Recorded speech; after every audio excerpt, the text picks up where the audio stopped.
No existen recetas universales para ser un buen estudiante de Derecho.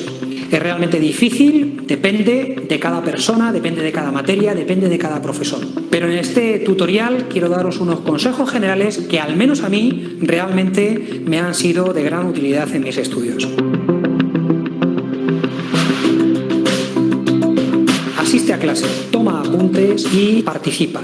Así vas a saber los contenidos que considera más importante el profesor. Todos los estudios demuestran que lo que aprendes leyéndolo de tu propia letra se graba mucho mejor en nuestra memoria. Complementa tus apuntes de clase con manuales y con legislación. Hay que conocer la legislación. Es muy importante que te fijes en los temas en los que el profesor pone mayor énfasis, que estudia con mayor profundidad, porque esos son los que tienen más probabilidades de entrar en el examen. Conoce bien la Constitución. Si conoces bien la Constitución, vas a poder tener unos conocimientos transversales que te van a ser de enorme utilidad. Aprende a buscar y analizar jurisprudencia.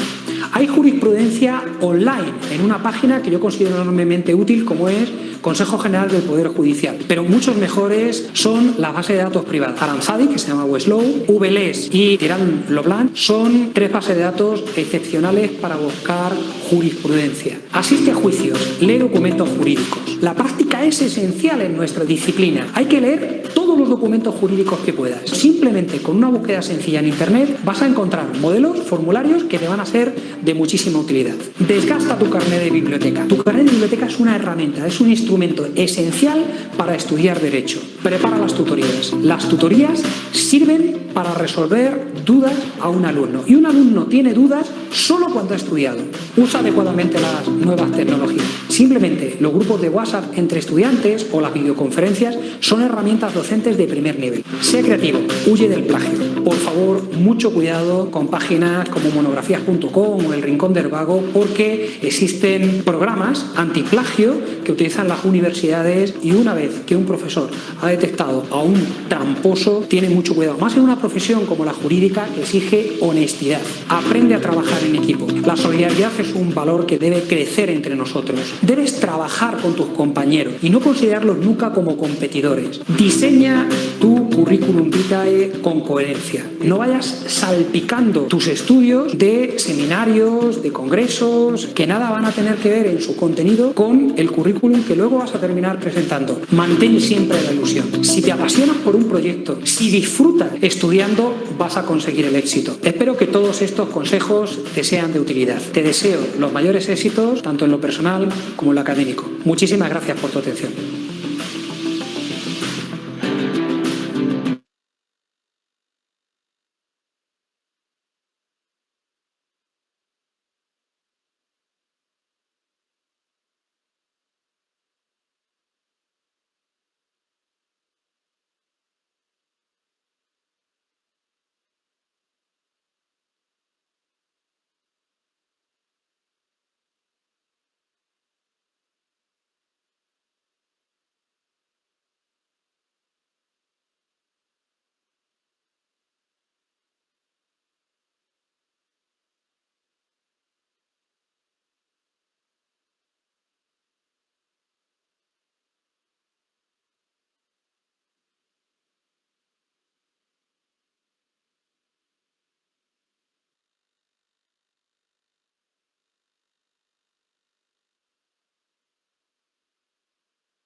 ¿Se ve la presentación, estimados amigos? Sí, licenciado. Sí, licenciado. Muchas gracias. Muchas gracias. Bueno, pues de nuevo, pues bienvenidos a curso de Derecho Procesal Penal 2. Ya como es tradición en la facultad, pues, y de acuerdo a las normativas de la facultad, siempre que uno inicia el ciclo académico y sobre todo un curso, es importante destacar no solo el contenido del curso, el programa, los horarios, las evaluaciones, para que el estudiante tenga conocimientos desde el primer momento en que inicia la actividad académica. En ese sentido, entonces, vamos a hacer, más que todo hoy, pues, hacer referencia al contenido del programa. Digamos, cuál va a ser la estructura o el contenido de Derecho Procesal Penal 2. En principio, puedo decirles que el curso de Derecho Procesal Penal 2, en su mayor parte, podemos pensar un 95% va a ser práctico. Es decir, la pretensión del curso es conjugar los elementos teóricos, los conocimientos teóricos de Derecho Procesal Penal 1 con la práctica. Es decir, que el curso va a ser en su mayor parte práctico. Y como vamos a explicarlo en unos momentitos, pues está estructurado en diferentes fases o etapas. Entonces, vamos a iniciar exponiendo.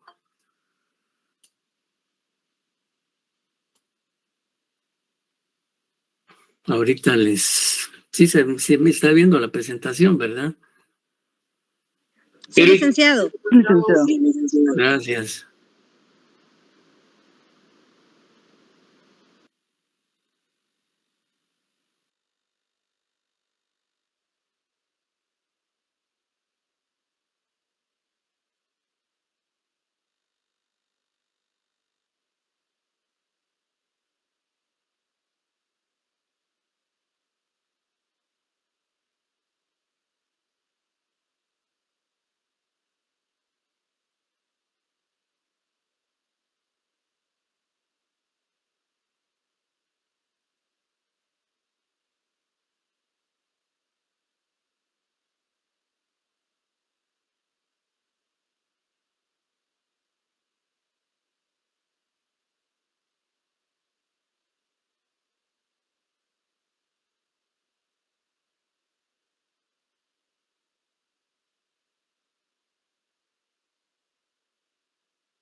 Sí, se está viendo la presentación, perdonen, compañeros.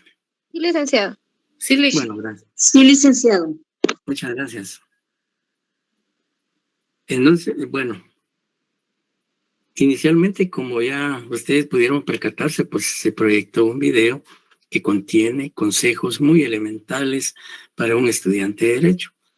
No obstante de que son consejos que desde el inicio de la carrera pudieron haberse, digamos, expuesto, ello no es óbice para que a estas alturas pues todavía podamos compartirlo.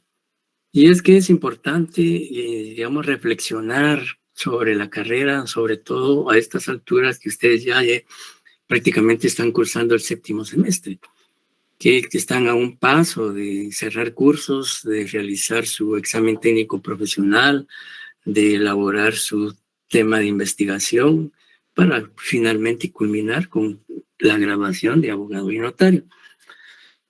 Y por ello consideré importante, pues, que pudiera compartir ese vídeo para que traigamos a la memoria o recordemos la importancia que tiene para el estudiante asumir con seriedad, con responsabilidad, con disciplina, con dedicación, con motivación la carrera. La carrera, digo, porque la misma está integrada por varias materias, varias asignaturas, no solo Derecho Procesal Penal 2. Entonces, definitivamente ya estando, digamos, a un paso de obtener el título, pues con mayor razón, este semestre implica asumir con responsabilidad todos los cursos, no solo Derecho Procesal Penal 2, ¿verdad? Sino que todos los cursos que conforman digamos, el séptimo semestre. En ese sentido, entonces, es importante, pues, que tratemos de tomar en consideración. Rudy, tu micrófono, por favor. Y sobre todo, y gracias, compañero, a Rudy y Humberto, por favor, si pudiera silenciar su micrófono. Bueno, si no lo hacemos, ahí estamos. Licenciado, siléncielo usted, por favor. ¿Qué manda? Que usted puede silenciarlo desde su computadora, Milik. Sí, ya lo hicimos. Gracias. Muy amable, gracias, licenciado. Pues bien, entrando ya entonces, luego del video proyectado, pues como les decía, es importante que tomemos en cuenta esos consejos que el expositor manifiesta en el mismo, toda vez que son de gran trascendencia o importancia para el estudiante y, por supuesto, ya como futuros profesionales.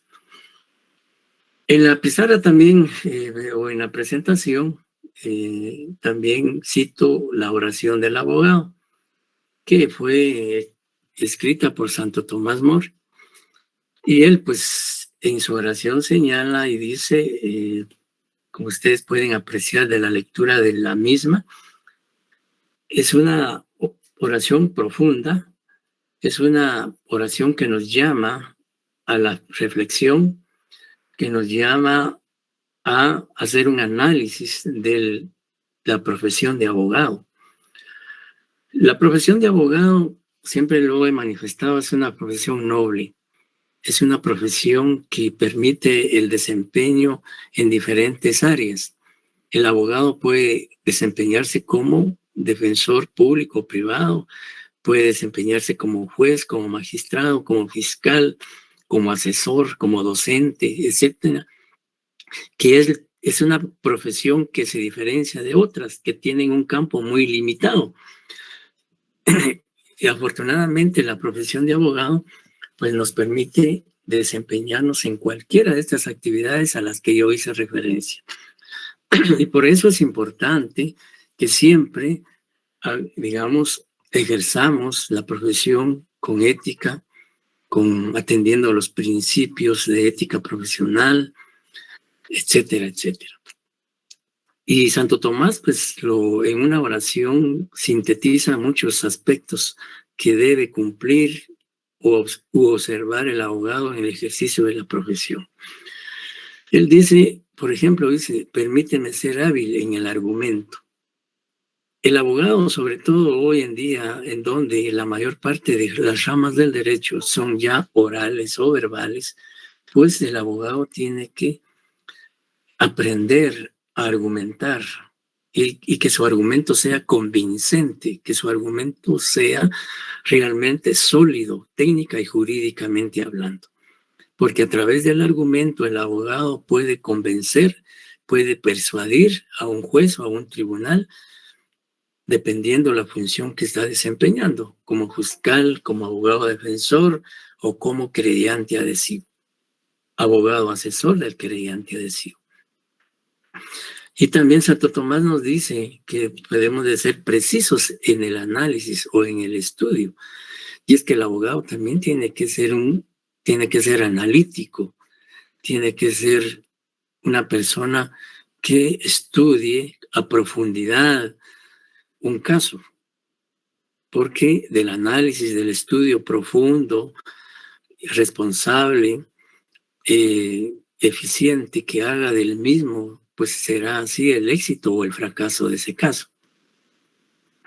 Y también Santo Tomás nos dice que debemos ser francos con las personas que requieren nuestros servicios profesionales, ser sinceros, es decir, decirles luego de analizar. Por eso es que es importante previamente analizar, estudiar con detenimiento, con profesionalismo y profundidad un caso, para que uno tenga argumentos, no solo para el juez o tribunal, sino también ante los clientes y decirles, mire, su caso está complicado, y etcétera, etcétera. Sin embargo, pues jurídicamente vamos a tratar de encontrarle una solución justa, etcétera, etcétera. Y no mentirle al cliente, decirle, mire, hay un caso, si aplicamos esto al derecho penal o procesal penal, muchas veces no le podemos garantizar al procesado o al imputado si no va a ser condenado, o que va a ser absuelto. Eso, el tiempo, la investigación, las pruebas determinarán su presunción de culpabilidad o presunción de inocencia. Nunca es bueno como inicialmente garantizarle al cliente que uno va a obtener un resultado positivo. Por supuesto, uno tiene que hacer el esfuerzo jurídico y técnico para que el resultado sea favorable a su patrocinado. Pero no siempre puede ser así, porque muchas veces no va a depender del abogado, sino de otros factores, de la prueba que presente, en este caso, la parte contraria, el Ministerio Público, que en un momento dado pueda probar la participación y responsabilidad penal de su patrocinado. Y también ser honestos con los adversarios, es decir, muchas veces, sobre todo en la práctica, ocurre con frecuencia que en las audiencias muchas veces no se cuestiona el caso, sino que básicamente cualquiera de las partes puede atacar personalmente a la otra parte, es decir, no hacer un análisis del caso, sino que prácticamente referirse al adversario de una forma, si ustedes quieren, antiética. Entonces también es importante respetar al adversario. Si bien es cierto, es la contraparte que está, pensemos en el Ministerio Público, que está planteando un caso en contra de su defendido, pues eso no implica de que no se actúe con ética, digamos, respetando al adversario. Y también, pues, nos señala Santo Tomás que debemos saber escuchar a los clientes, es decir, a las personas que buscan nuestros servicios profesionales. Y, pues, por supuesto, también, como les decía, asumir con mucha responsabilidad, con mucho profesionalismo, el ejercicio de esa profesión, sobre todo velando por los derechos e intereses de la persona que está requiriendo nuestros servicios profesionales. Y también Santo Tomás nos exhorta a que estudiemos, a que acudamos, como decía el vídeo, siempre estudiosos, ir a las bibliotecas, que hoy en día lamentablemente pues son un poco visitadas, dado que la tecnología nos facilita el acceso a textos o a jurisprudencia, doctrina, etcétera. Entonces generalmente a la biblioteca ya no acudimos. Sin embargo, pues es importante, en la medida que exista tiempo, hacerlo, porque como decía Eduardo Couture, que fue un gran jurista, el abogado que no estudia es cada día menos abogado. Y si aplicamos esto al estudiante, pues podemos decir lo mismo. Estudiante que no estudia, valga la redundancia, cada día es menos estudiante.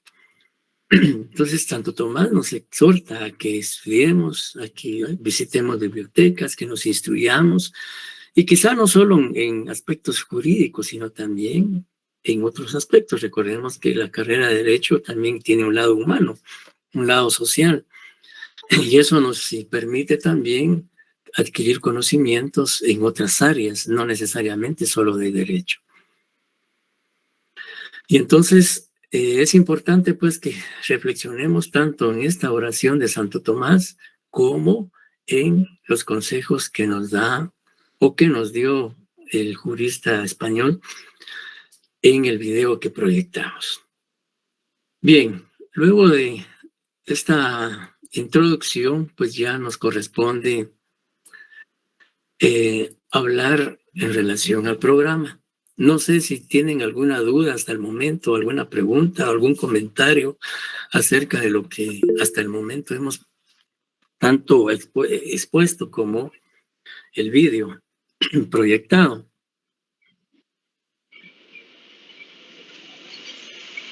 Por de pronto no listo, claro, date. Bueno, muchas gracias. Bueno, como inicialmente les decía, el curso es Derecho Procesal Penal 2. El código del curso es 231. Nuestro horario de clases es de lunes 19 horas y a 20:30 horas. Y los días viernes como hoy de 17:30 a 19 horas. Mi nombre pues aparece ahí en la presentación. Su servidor es José Amílcar Velázquez Zárate.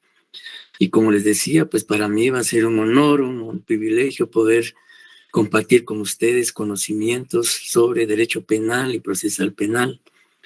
Y pues, por supuesto, la pretensión es abordar cada uno de los temas de la mejor forma.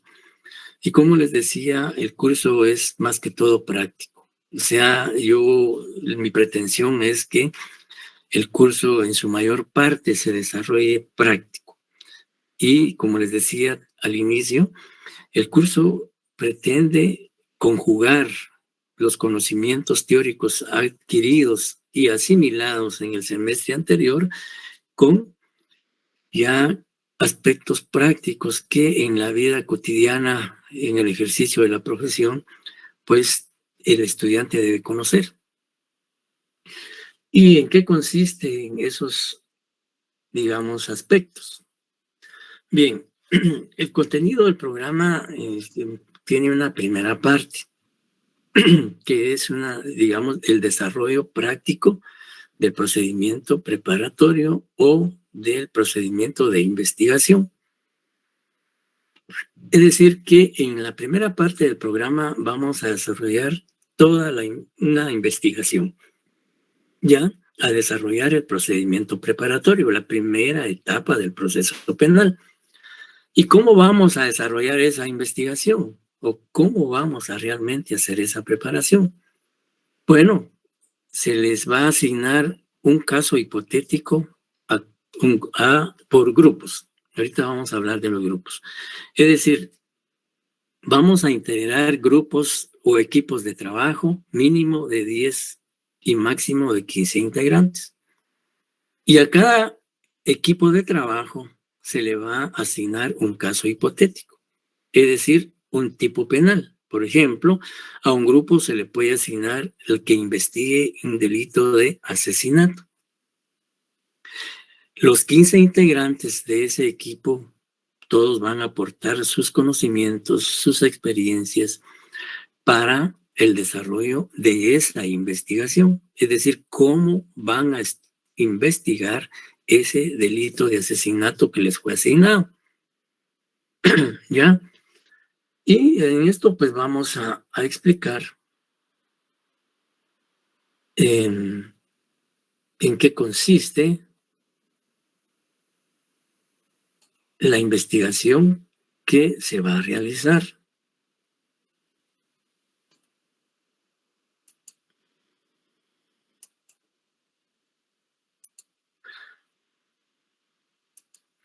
Bien, una vez que se asigne el caso hipotético al equipo de trabajo, se va a realizar la investigación.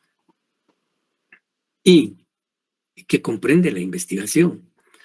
Bueno, la investigación implica, como señala la presentación, la búsqueda, la obtención o recolección de medios de investigación, testimoniales, documentales, periciales y prueba material. Es decir, que una vez que pensemos en el ejemplo que anteriormente yo les indiqué, pensemos que al grupo número 1 se le asignó el delito de asesinato. Bueno, ¿cómo va a iniciar la investigación ese grupo de trabajo? Por supuesto, tiene que iniciar, por eso señalamos aquí, con la elaboración de documentos. Si yo le pregunto a alguno de ustedes, imaginemos que ya está integrado el grupo número 1, y yo les asigno el delito para que investiguen el delito de asesinato. ¿Cómo iniciarían ustedes la formación de esa carpeta, tanto ministerial, Ministerio Público, como carpeta judicial? ¿Cómo iniciarían ustedes ese proceso de investigación?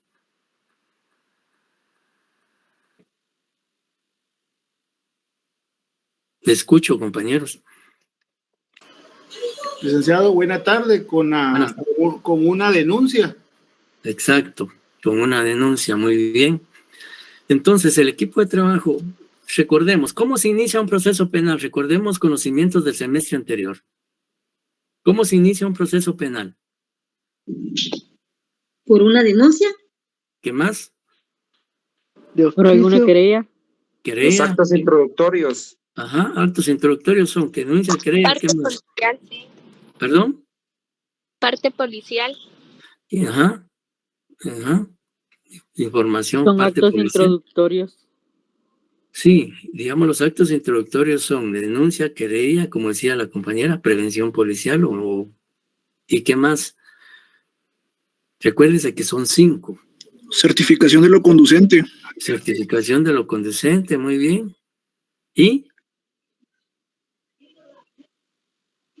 ¿Conocimiento del oficio? Conocimiento de oficio.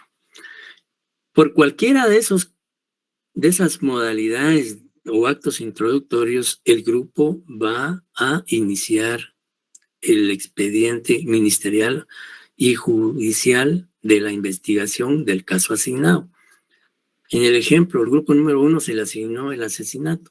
Bueno, como dijo el compañero, puede iniciar con una denuncia que presente un pariente de la víctima al Ministerio Público, a la Policía Nacional o a un juez. Entonces, se inicia esa investigación con la denuncia. Luego que ya tienen la denuncia, pues obviamente hay que faccionar esa denuncia. El grupo va a elaborar la denuncia para que el Ministerio Público inicie la investigación. ¿Y por qué se pide que sean 15 integrantes del grupo? Porque cada integrante va a tener una función. Va a un estudiante que va a hacer la función de fiscal, un estudiante que va a hacer la función de abogado defensor, un estudiante que va a hacer el papel de juez o tribunal, un estudiante o dos que van a ser testigos, otros estudiantes que van a ser peritos, otros estudiantes que van a ser técnicos, etcétera, etcétera. De manera que los 15 integrantes de cada grupo tienen que desempeñar un papel, una función, como decía, peritos, agentes de la Policía Nacional, aprensores, víctima, imputado, abogado defensor, fiscal, juez, perito, etcétera, etcétera. Es decir, cada uno tiene que desempeñar una función. ¿Ya? Por eso es que se habla de 15 integrantes y cada quien va a aportar la función o la actividad que el coordinador del grupo le vaya a asignar. Más adelante vamos a hablar de los coordinadores, etcétera, etcétera. Digamos, elaboración de documentos. Por eso se dice que el desarrollo de la investigación implica la obtención de medios de investigación y que estos pueden ser testimoniales, documentales, periciales, materiales, etcétera. Y todos esos documentos se tienen que elaborar. El equipo de trabajo tiene que elaborar los documentos. La denuncia, por ejemplo, un peritaje, por ejemplo, el delito de un asesinato. Imaginémonos que la muerte de la víctima fue por arma de fuego.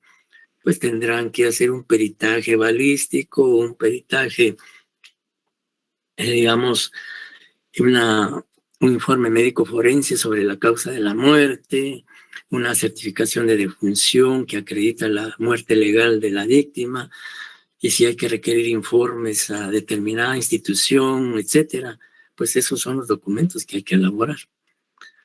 También las actas de entrevistas de testigos. Si hay testigos presenciales o testigos referenciales, pues se debe faccionar el acta en donde ellos declaren ante el fiscal o ante el Ministerio Público. Entonces, más adelante, pues vamos a explicar con más detenimiento estos, pero adelantándonos un poco a cómo va a ser la dinámica o la metodología del curso, pues estamos adelantando algunos aspectos importantes. También vamos a desarrollar audiencias orales, unilaterales y bilaterales.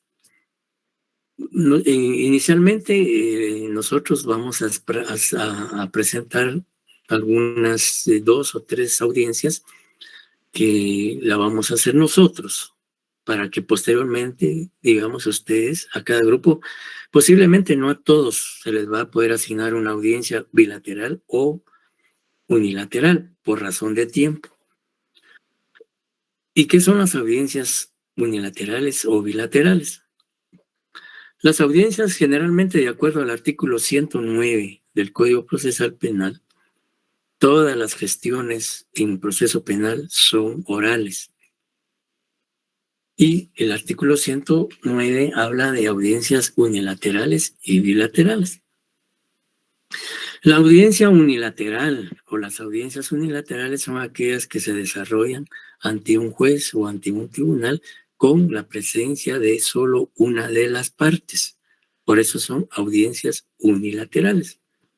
Por ejemplo, el Ministerio Público, imaginémonos que el Ministerio Público está investigando un parricidio o un infanticidio y el Ministerio Público desea realizar una investigación en un allanamiento, por ejemplo, el Ministerio Público, como parte de su investigación, desea practicar una diligencia de inspección o registro, o comúnmente llamado allanamiento.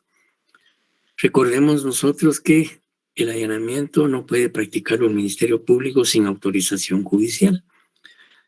Sí puede realizarse en los casos de excepción, pero ya el artículo 190, en numeral 3, establece los casos de excepción. Pero imaginémonos que no es ningún caso de excepción, sino que el Ministerio Público, como parte de su investigación, desea hacer un allanamiento. Entonces, le pide al juez una audiencia para que el juez le autorice la práctica de ese allanamiento. Esa es una audiencia unilateral, porque solo va a estar presente el fiscal del Ministerio Público ante el juez, pidiéndole que autorice la práctica de ese allanamiento. Esa es una audiencia unilateral.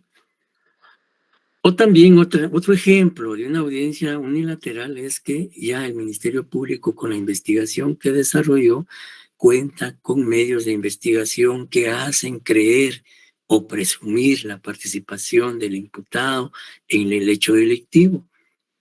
Pide una audiencia al juez para solicitarle la orden de detención del imputado, porque el Ministerio Público ya cuenta con indicios racionales de su posible participación o indicios racionales que vinculan al imputado con la comisión del hecho punible. Entonces le solicita al juez una audiencia unilateral en donde le va a requerir la orden de aprehensión del sindicado. Esa es una audiencia o son audiencias unilaterales. Y puede pensarse en otra, por ejemplo, en donde el Ministerio Público vaya a pedir medidas de coerción, por ejemplo, embargos, secuestro de bienes, etcétera, etcétera.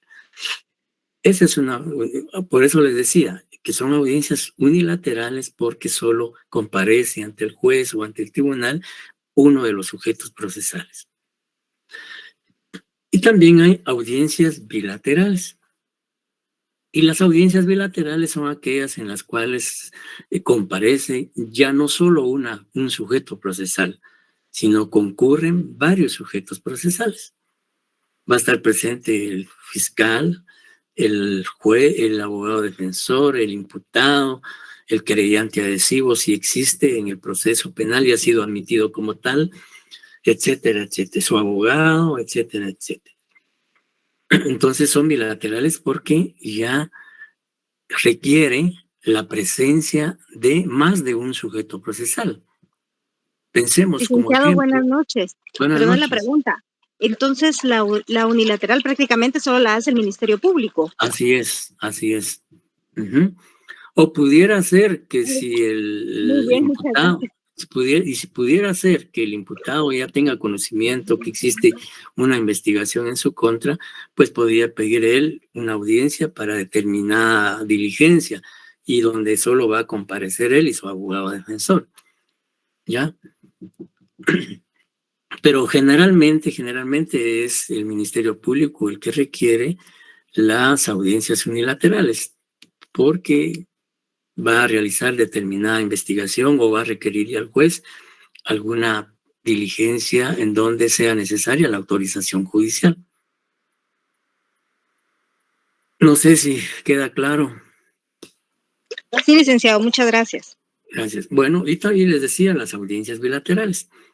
Y un ejemplo de audiencias bilaterales, por ejemplo, ya es la primera declaración del sindicato.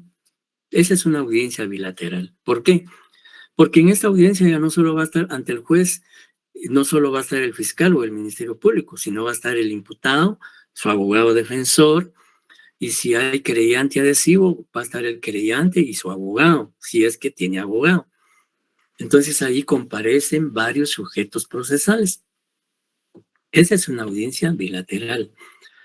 Entonces vamos a realizar audiencias tanto unilaterales como bilaterales.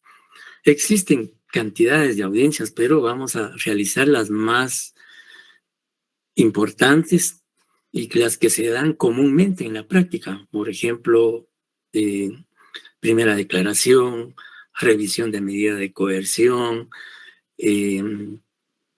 anticipos de prueba y sobre todo, ya cuando hablemos de la otra fase del proceso, también vamos a desarrollar audiencias bilaterales.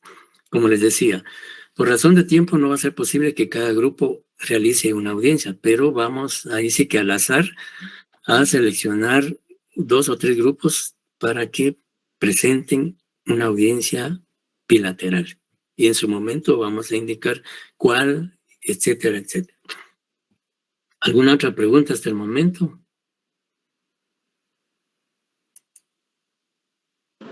No, licenciado. Bueno, luego continuamos entonces con la segunda parte. Dejamos lo que es la primera. Más adelante ya se les van a dar las instrucciones sobre la metodología a seguir en relación al caso hipotético que cada grupo va a trabajar. Y desde ya se les pide que por favor para la próxima clase, que es el lunes, pues ya tengamos listado de los equipos de trabajo para asignarles el caso lo más inmediato posible, porque este semestre es muy corto. Es muy corto por muchas razones. Viene Semana Santa, vienen huelga de dolores, etcétera, etcétera. Entonces se acorta, a pesar de que no es presencial. Una pregunta. ¿Sí? Discúlpeme la interrupción. Usted no va a escoger los grupos el día de hoy, sino que uno los va a escoger, entre los compañeros van a ir escogiendo. No, mire, por eso les decía que ahorita yo les decía que hay que formar equipos de trabajo. Ustedes se integran por afinidad. Y ya cuando tengan su listado de los integrantes de cada grupo, entonces ya me lo trasladan a mí para que yo pueda asignarle a cada grupo el caso hipotético que van a trabajar. Es importante, en cada grupo tiene que haber un coordinador y un secretario. Me estoy adelantando, eso lo iba a hacer más adelante, pero me estoy adelantando. En cada grupo tiene que haber un coordinador y un secretario. Y vamos a decir más adelante qué función va a tener el coordinador y el secretario. Bien, entonces luego llegamos, concluida la primera parte, concluida la investigación del caso, entonces ya vendrá la segunda parte, que es el desarrollo del procedimiento intermedio. Para efectos de estudio y práctica, el caso tiene que llegar a acusación. Es decir, cuando termine la investigación, el grupo tiene que presentar la acusación para poder desarrollar el procedimiento intermedio. Luego, ya en esta etapa en la fase intermedia, pues entonces ahí lo más importante es la realización de dos audiencias que son, digamos, insoslayables en esta etapa intermedia. Uno, realizar la audiencia oral bilateral para la discusión de los actos conclusivos presentados por el Ministerio Público.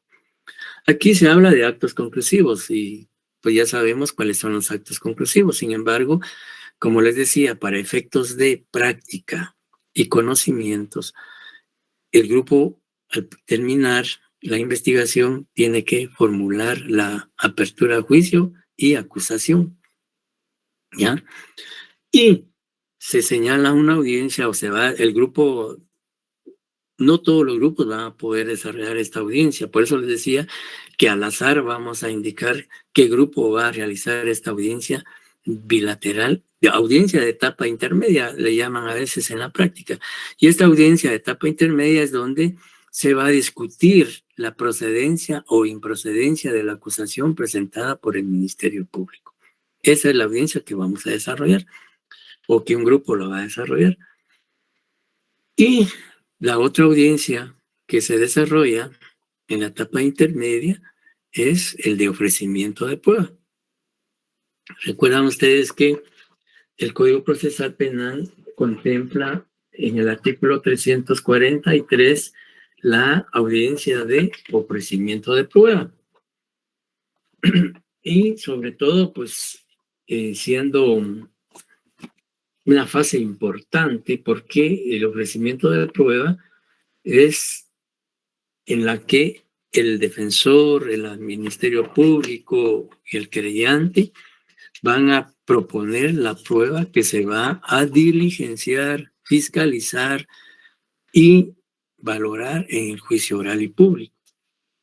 Por eso es importante que esta audiencia se pueda realizar, porque es, como les decía, en donde los sujetos procesales le hacen la proposición de prueba que van a presentar en el juicio oral y público que se desarrollará. Entonces, estas son básicamente las audiencias que se van a desarrollar en la etapa intermedia. Por supuesto, en la etapa intermedia también se discute un sobreseimiento, una clausura provisional, que son actos conclusivos, pero como les decía, para efectos del curso, el caso hipotético que se va a asignar, se va a presentar acusación. Es decir, el grupo tiene que presentar la acusación a efecto de que se pueda realizar esta audiencia de fase intermedia. Y luego, pues ya vendrá la audiencia de ofrecimiento de prueba. Es decir, todo esto pues lo vamos a ir desarrollando y explicando en su momento. Ahorita es únicamente hacerles, digamos, de su conocimiento cuál va a ser la metodología que vamos a utilizar en el curso. ¿Alguna otra pregunta, compañeros?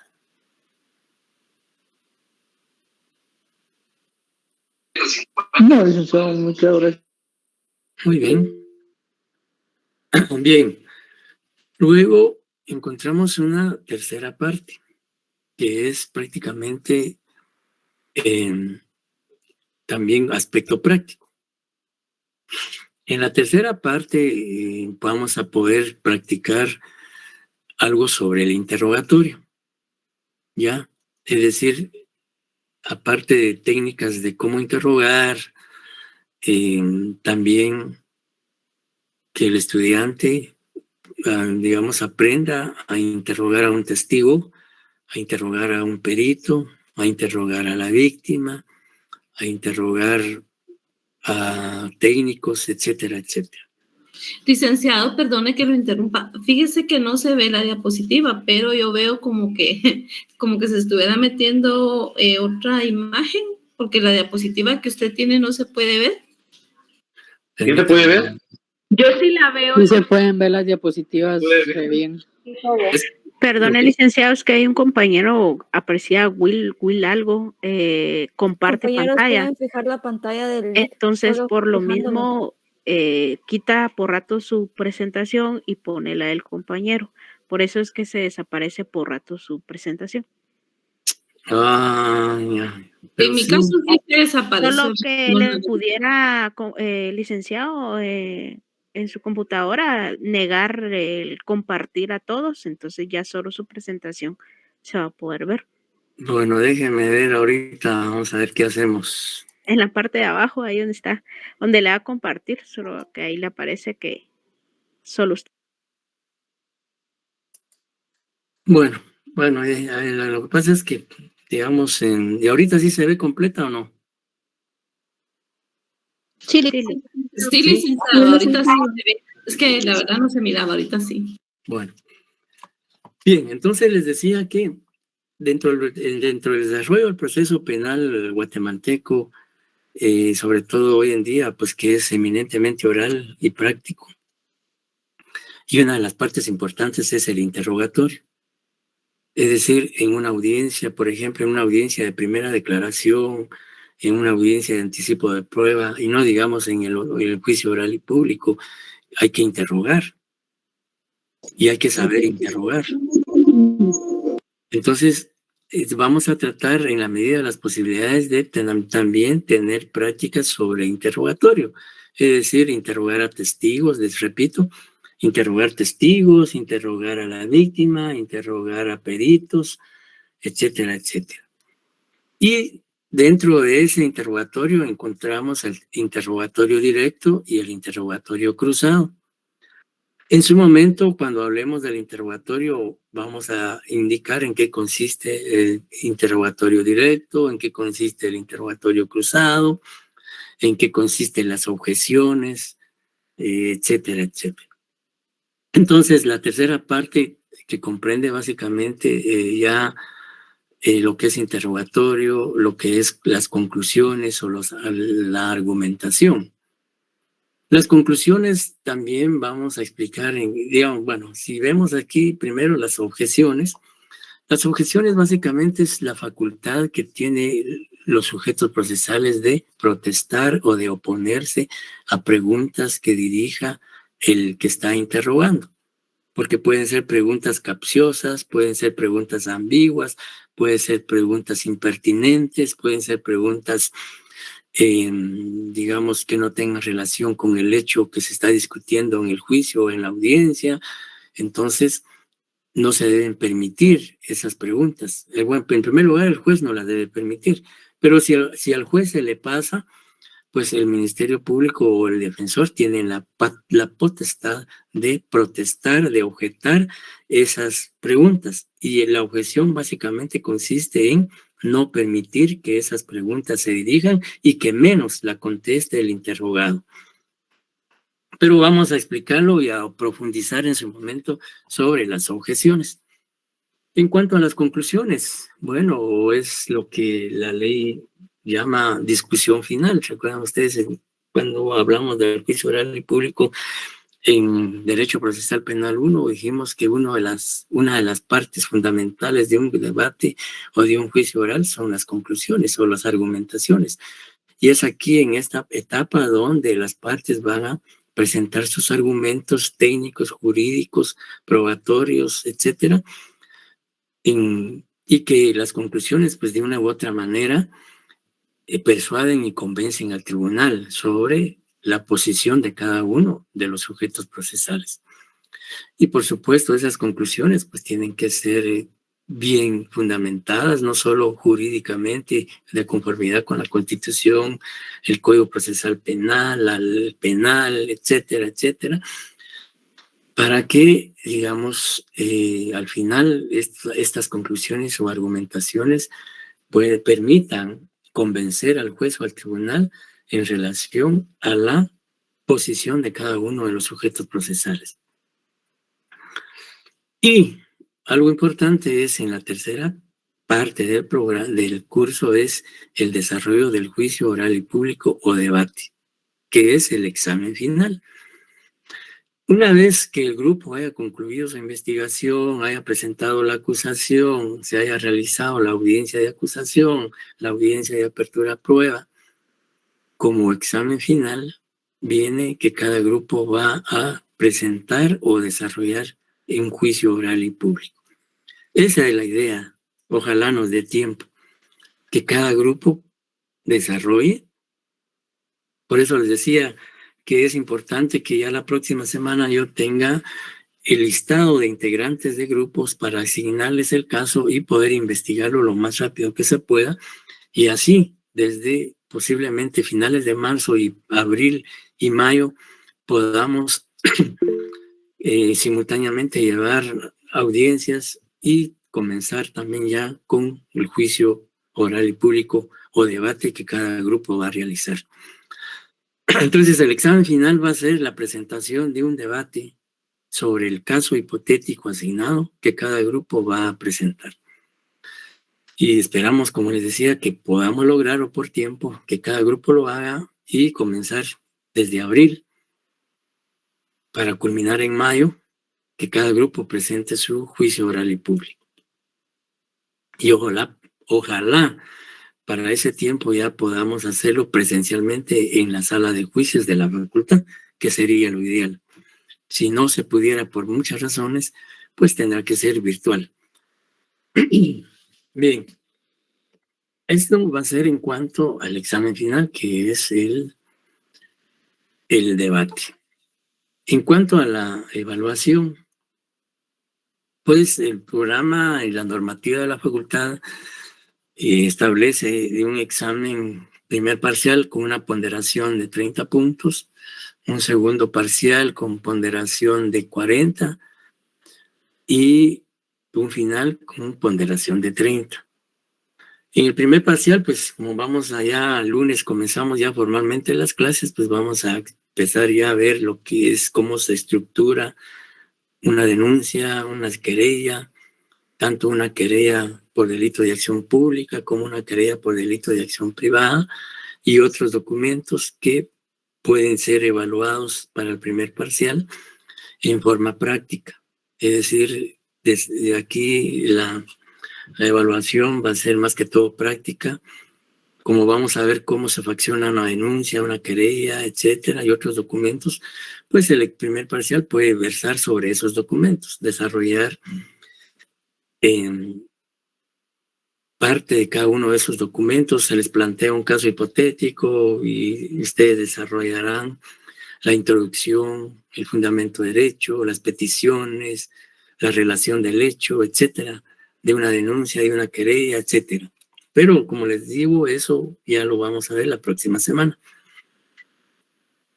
Y un segundo parcial que lo podemos dividir en dos: un examen práctico y el trabajo de investigación que cada grupo presente, que podría ser 20 o 15 puntos del trabajo de la carpeta ministerial y judicial o la investigación que ustedes desarrollen, de 0 a 15 puntos, y un examen de 25 puntos, ¿ya? O si no, pues ya veremos si 20 puntos del examen del expediente que ustedes de la investigación que van a realizar, y 20 puntos del examen práctico, para hacer un total de 40 puntos. Y el examen final, que sería el juicio oral y público que cada grupo va a presentar, que tendrá una ponderación de 0 a 30 puntos, para completar los 100 puntos que hace referencia al programa y la normativa de la facultad.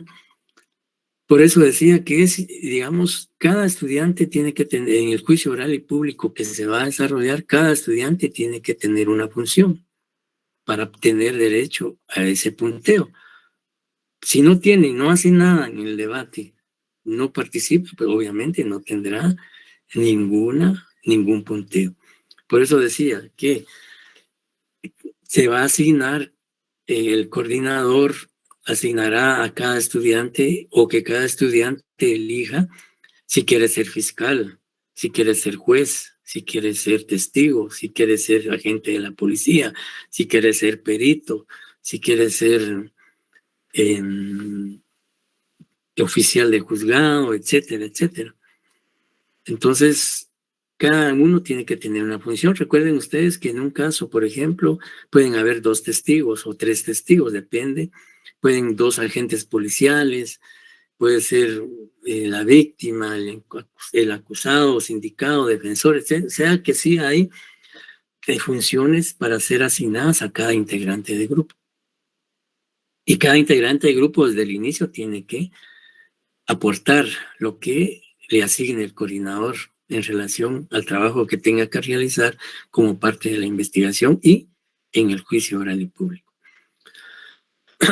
Y más adelante vamos a explicar, vamos a presentarles la metodología de cómo se va a desarrollar esa investigación. En cuanto a la bibliografía, pues en el programa que ustedes posiblemente ya consultaron y que imagino que ya está en la página de la facultad, pues ahí se establece o se recomienda algunos textos, pero sobre todo se recomienda la bibliografía contenida en el programa de Derecho Procesal Penal 1. Sin embargo, pues como les decía, la tecnología hoy en día permite consultar textos de autores tanto nacionales como internacionales de otros países en relación a lo que es el Derecho Procesal Penal 2. Y entonces, pues se tiene esa facilidad. O si no, también, pues consultar bibliotecas. Sí, ojalá, pues que ya la facultad ya empiece a funcionar próximamente y así tener la posibilidad de acudir a ella. En cuanto a las legislaciones o la legislación que vamos a utilizar, pues fundamentalmente la Constitución Política de la República de Guatemala, toda vez que en la misma está plasmada los derechos individuales de las personas que son desarrolladas en el Código Procesal Penal. Y por supuesto, el Código Procesal Penal, el Código Penal, la ley del organismo judicial, la ley del Ministerio Público y otras leyes penales conexas, especiales, que tendrán relación con el caso hipotético que van a investigar, convenios y tratados internacionales en materia penal y materia de derechos humanos, concretamente Pacto de San José o Convención Americana sobre Derechos Humanos, también la Convención de Derechos Civiles y Políticos, etcétera. Entonces, todos esos aspectos pues, son los que vamos a consultar en el curso. Digamos, a grosso modo y de una manera muy general, pues ese es el contenido de el curso Derecho Procesal Penal 2. Como les decía, más adelante pues vamos a establecer la metodología que se va a utilizar en el caso hipotético que se vaya a asignar. Y es importante realmente que el curso sea en su mayor parte práctico, porque al final, cuando ustedes ya ejerzan la profesión de abogado, sea porque se inclinen por el derecho penal y procesal penal o se inclinen por otra rama del derecho, pues definitivamente es importante que pongamos en práctica esos conocimientos. Realmente, quizá no por razones de tiempo posiblemente no se pueda profundizar o ahondar en algunos aspectos, pero lo importante es que tengamos ya esa vivencia, esa experiencia de cómo participar oralmente y públicamente en una audiencia, en un debate, para que más adelante pues ya podamos desarrollar, digamos, esas habilidades, esas destrezas que cada uno de ustedes tiene. Es increíble, pero la experiencia de otros años ha demostrado que cuando se desarrollan este tipo de actividades prácticas, uno descubre mucho talento. Uno descubre en el alumno muchas cualidades, muchas habilidades, muchas destrezas que ahí están, escondidas, y que de pronto surgen cuando uno empieza a desarrollar la práctica. Y como les decía, la oralidad es un tema muy importante, sobre todo hoy en día que la mayor parte de ramas del derecho se están inclinando a que sean orales. Hoy en derecho civil, derecho familia, derecho laboral, muchas audiencias se desarrollan orales. Y no digamos el derecho penal. Licenciado, perdone, fíjese que hay compañeros intentando ingresar a la clase. Ya, permítame, vamos a ver. Lo que pasa es que por la hora, ya, ¿verdad? Ya casi son. Vamos a ver si todavía se pueden admitir.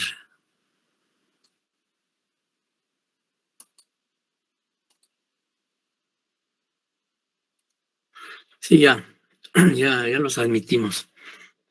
Gracias. Gracias a usted por avisarme.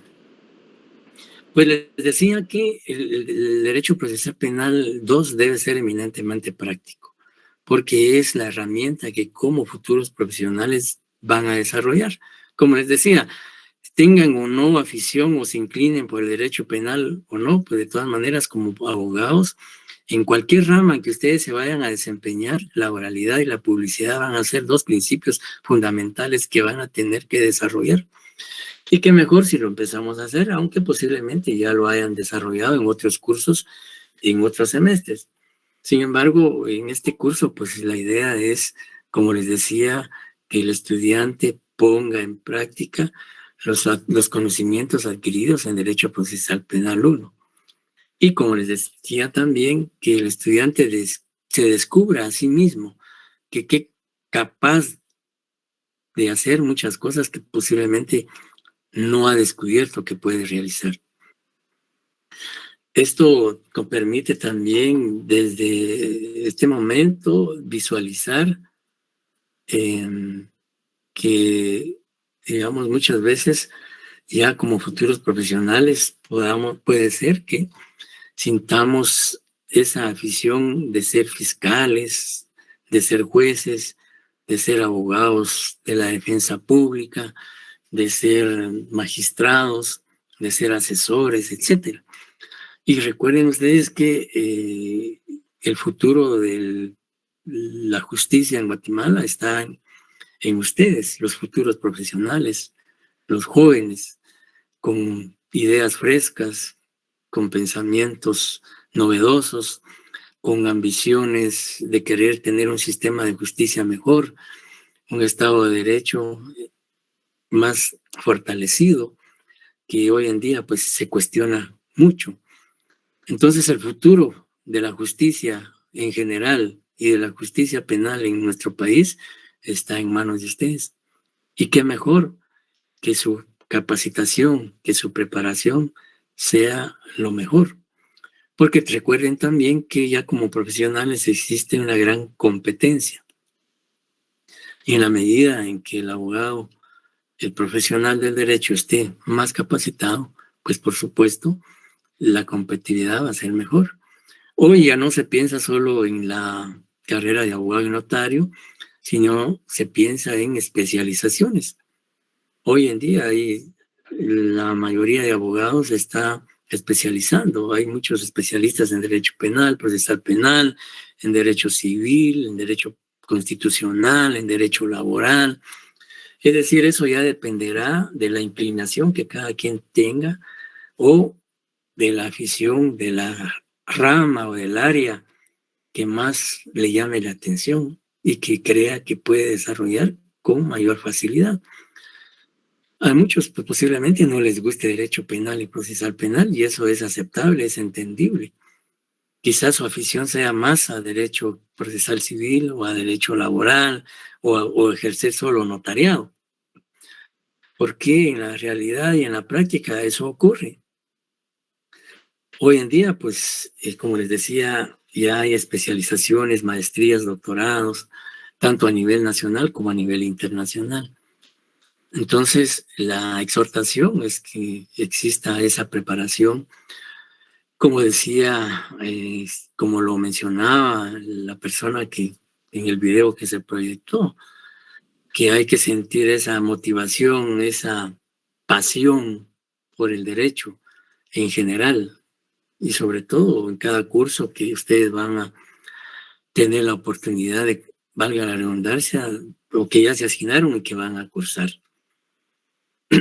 Entonces, con, digamos, esta presentación tan amplia y general, pues ya quise yo que ustedes tengan la noción o ya la idea de cómo vamos a trabajar el curso.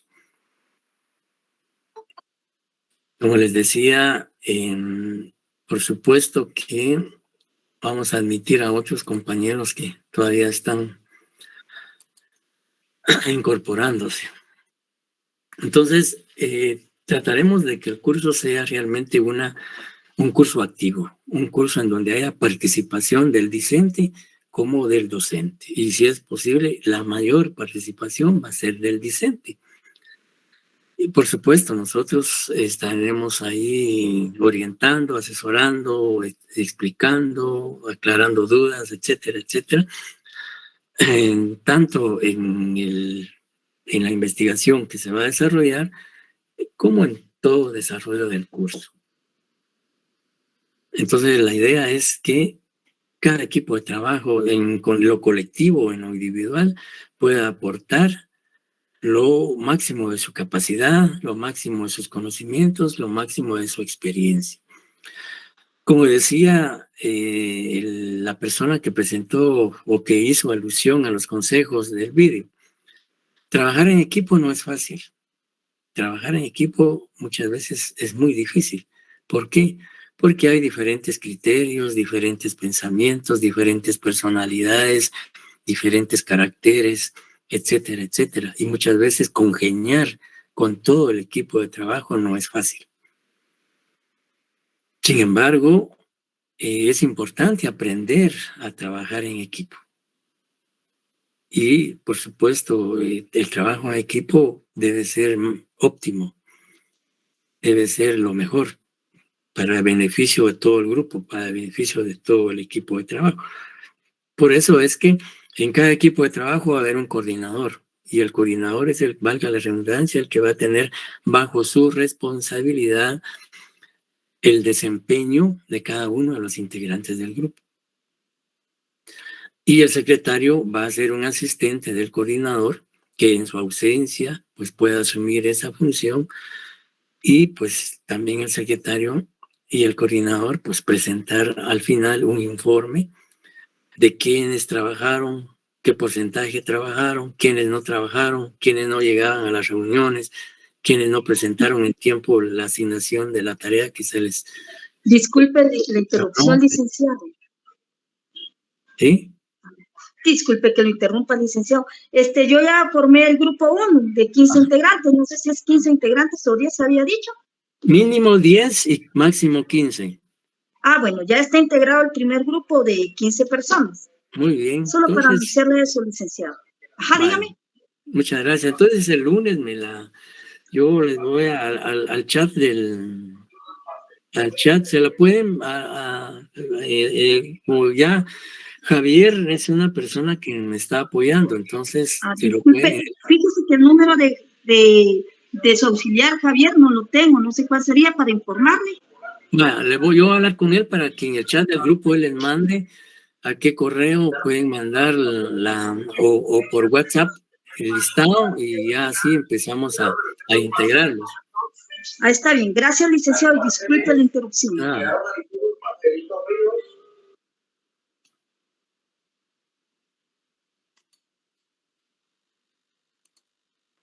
Bien. Y al final, pues como les decía, es importante que al final, al entregar el trabajo de investigación, el coordinador rinda un informe sobre la actividad que cada integrante del grupo tiene, porque en base a ese informe se va a asignar la ponderación o el punteo. Si el compañero A trabajó 100%, pues tendrá sus 20 puntos. Si trabajó 8, 10, 5, 3%, pues obviamente no va a tener la misma calificación del que trabajó 100%. Entonces es importante que cada integrante del grupo en realidad asuma con seriedad, con responsabilidad esta tarea. Y que si bien es cierto, existe un coordinador, pues tampoco recargar toda la responsabilidad en el coordinador, sino que hay que compartir las responsabilidades. Por eso cada coordinador va a asignar la tarea que va a realizar. Por ejemplo, pues el coordinador puede decir, mire, el compañero A va a fraccionar la denuncia. El compañero B va a recabar tal informe. El compañero C va a hacer el acta de entrevista de un testigo. El compañero D va a redactar el informe médico forense. El testigo o el compañero Z va a elaborar la certificación de defunción, etcétera, etcétera, etcétera. Y como les decía, pues al final ya el informe respectivo. No sé si existe alguna duda al respecto. Como les decía, en el transcurso o el desarrollo de las clases, pues vamos a ir también aclarando dudas y vamos a también pasarles un documento en el cual estén especificadas las tareas que cada grupo va a hacer en el caso hipotético que se le va a asignar. Bien, si no hay preguntas, también quería comentarles que el instituto, esto es, pues ya es ajeno al curso. Sin embargo, pues el Instituto de Derechos Humanos de la Universidad de San Carlos está organizando un diplomado sobre el derecho de ejecución. Y ellos van a, digamos, el día lunes, yo voy a permitirle al director del Instituto de Derechos Humanos de la Universidad de San Carlos de Guatemala y al licenciado Luis Ramírez, que posiblemente muchos de ustedes lo conocen. Él estuvo trabajando en el Instituto de Investigaciones Jurídicas de la facultad y él, pues, él y el licenciado o el doctor Sergio Morales, que es el director del Instituto de Derechos Humanos, son los responsables de este, podríamos decir, diplomado de Derecho de Ejecución. Entonces ellos van a hacer una presentación el día lunes, previo a terminar el tema del lunes, y hacer la invitación a estudiantes que quieran participar, ese es voluntario, ¿no? Que quieran participar en ese diplomado o en un curso que ellos van a dar sobre lo que es el derecho de ejecución y otras actividades. Y yo les anticipo esto por aquello de que los compañeros que puedan o quieran participar en esa actividad que ellos van a presentar el día lunes, entonces de antemano ya tengan ustedes conocimiento de qué se trata, pues por supuesto ellos van a profundizar más en unos 10 o 15 minutos el lunes el contenido, la metodología y todo lo relacionado a ese diplomado de ejecución que ellos van a desarrollar. No sé si tengan alguna pregunta, compañeros. Buenas noches, licenciado. Buenas noches. Le saluda José Godoy con una consulta. ¿Sí? ¿Vamos a usar algún tipo de texto, algún libro o qué leyes aparte del Código Procesal vamos a usar? Disculpe. Sí, yo les decía que en cuanto a leyes, fundamentalmente la Constitución como ley suprema del país. Luego el curso, el Código Procesal Penal, el Código Penal, la Ley de Defensa Pública Penal, la Ley del Organismo Judicial, la Ley del Ministerio Público, y como a cada grupo se le va a asignar un tipo penal para investigar, también leyes penales especiales que tengan relación con el caso que se les vaya a asignar. Por ejemplo, si a un grupo se le asigna el delito de femicidio, pues tendrá también que leer la ley de violencia contra la mujer y otras formas de violencia sexual contra la mujer. Si a otro grupo se le asigna un delito de narcoactividad, que investigue un delito de narcoactividad, tendrá que también leer la ley contra la narcoactividad. Si a otro grupo se le asigna el delito de lavado de dinero y otras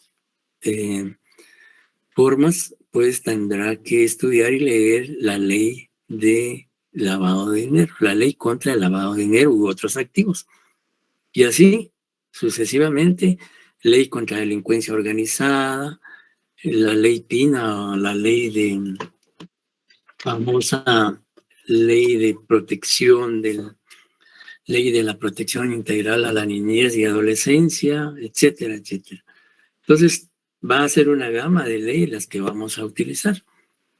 Y también, en cuanto a textos, en el programa está el listado de algunos textos que podemos consultar. Ahí puede ver el programa y se recomiendan algunos textos.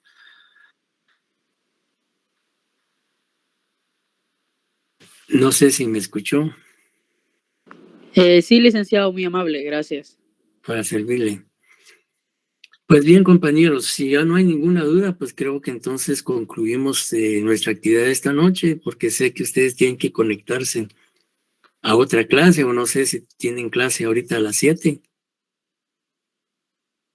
Sí, licenciado. Sí, licenciado. Ajá. ¿Qué curso reciben ahorita? Procesal Civil 1. Ah, ya. Ujú, ujú. Pues bien, no sé si tienen alguna pregunta, alguna sugerencia, algún comentario o algún reproche que hacer, pues gustosamente los oigo.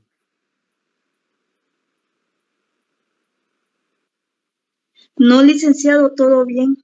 Solo una pregunta, ¿las diapositivas las va a compartir por Classroom? Yo espero que sí. Disculpe, otra pregunta. ¿Usted no graba sus clases? No. Ah, está bien, solo es pregunta, licenciado, gracias. Ahora el material, pues sí lo comparte, ¿verdad? Sí, ya conforme vayamos viendo algún tipo de material, entonces vamos a ir compartiendo algunos documentos. Ya el día lunes, por ejemplo, vamos a abordar el tema de la denuncia como documento, ¿verdad? Entonces, en su momento, pues también se les pueda compartir un modelo de denuncia, un modelo de querella y una querella de acción privada. Quizás es una primera tarea que ustedes van a realizar, pero ya el lunes informamos con más detalles al respecto.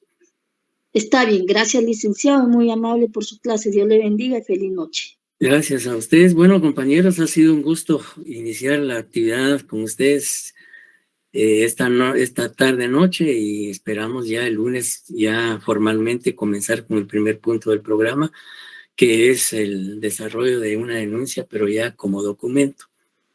Así es que de nuevo bienvenidos y esperamos que el curso se desarrolle de la mejor manera, que exista una gran participación activa de parte de ustedes y yo pues compartir con ustedes la mínima experiencia y conocimiento que se tiene en el campo o en el área de derecho penal y procesal penal.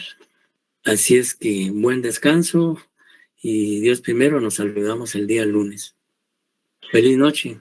Gracias. Muy agradecido. Feliz noche, Eli. Feliz noche. Buenas noches. Feliz noche, licenciado. Buenas noches. Feliz